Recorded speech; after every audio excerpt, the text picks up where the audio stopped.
Assalamualaikum warahmatullahi wabarakatuh. Ketemu lagi masih di pembahasan tentang analisis kromatografi. Kali ini saya akan menjelaskan tentang pembuatan eluen atau fase gerak.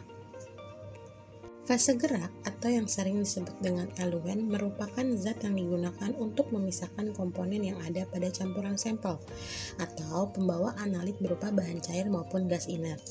Fase gerak merupakan senyawa tunggal, tetapi penggunaannya tidak dilakukan lagi karena hasil dari evaluasinya kurang begitu baik.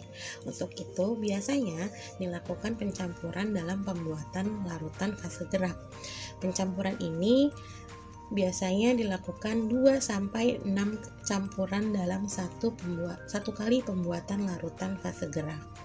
Nah, apa saja fungsi larutan fase gerak? Yang pertama, melarutkan campuran sampel, mengangkat sampel untuk dipisahkan pada lapisan fase diam, memberikan nilai RF senyawa yang terpisah, dan memberikan selektivitas yang memadai untuk campuran sampel sehingga bisa dipisahkan.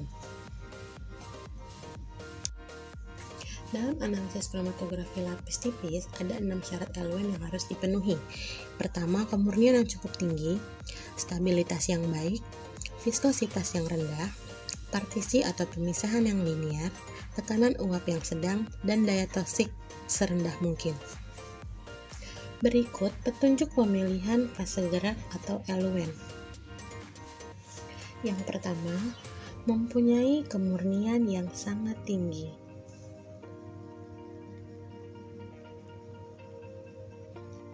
Yang kedua, daya elusi fase gerak harus diatur sedemikian rupa sehingga harga RF terletak antara 0,2 sampai 0,8 untuk memaksimalkan pemisahan.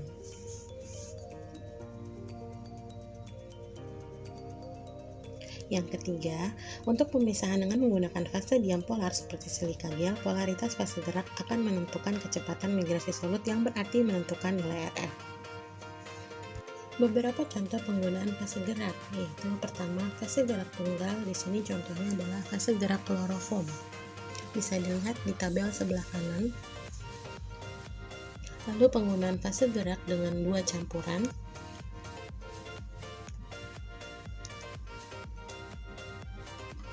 Fase gerak dengan 3 campuran, yaitu kloroform, metanol, dan air, dengan perbandingan masing-masing 80, 12, dan 2. Dan terakhir, penggunaan campuran dapar fosfat dengan pH 3,02.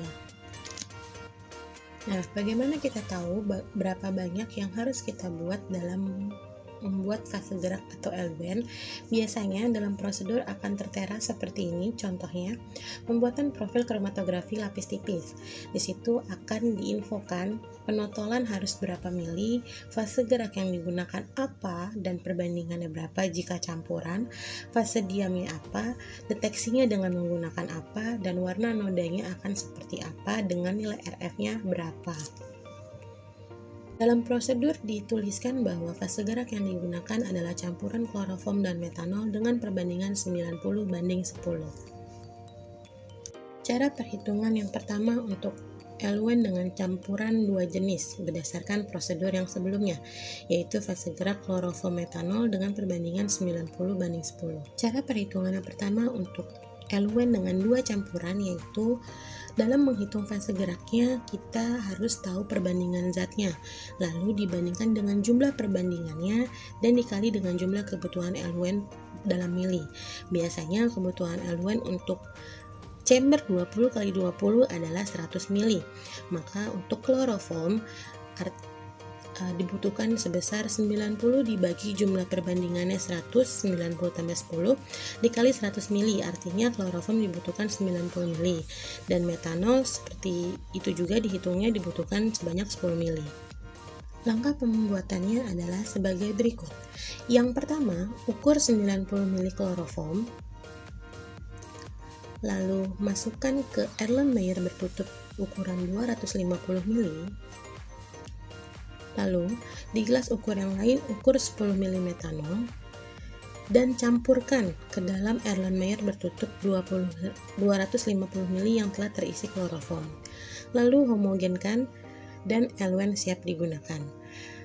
Disarankan untuk menggunakan tutup plastik yang diikatkan karet atau Erlenmeyer bertutup supaya tidak terjadi letupan.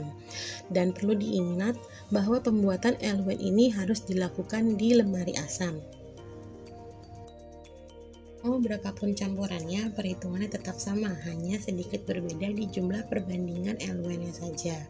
Contoh yang ini adalah 3 campuran, yaitu aseton, etil metil keton, dan air. Jumlah perbandingannya adalah 130. Maka dengan perhitungan yang tadi, aseton didapat sebanyak 23,0769 mili atau dibulatkan menjadi 23 mili. Untuk etil metil keton didapat 53,8462 mili dibulatkan menjadi 54 mili. Dan untuk air sama dengan aseton 23,0769 mili dibulatkan menjadi 23 mili. Prosedur pembuatannya masih sama walaupun berbeda banyaknya campurannya. Yang pertama perlu diingat pembuatannya harus di lemari asam.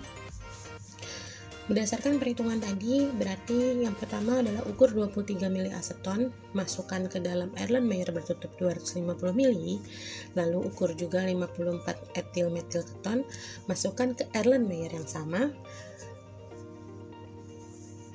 lalu ukur juga 23 mili air atau aquades, dan masukkan ke Erlenmeyer yang sama juga. Ingat, dalam memasukkan cairan harus melalui dinding menghindari adanya reaksi yang terjadi. Lalu homogenkan, dan jangan lupa Erlenmeyer harus dalam keadaan tertutup rapat supaya tidak terjadi letupan. Sekian penjelasan dari saya, semoga bermanfaat, dan jangan lupa untuk komen, like, dan subscribe ya.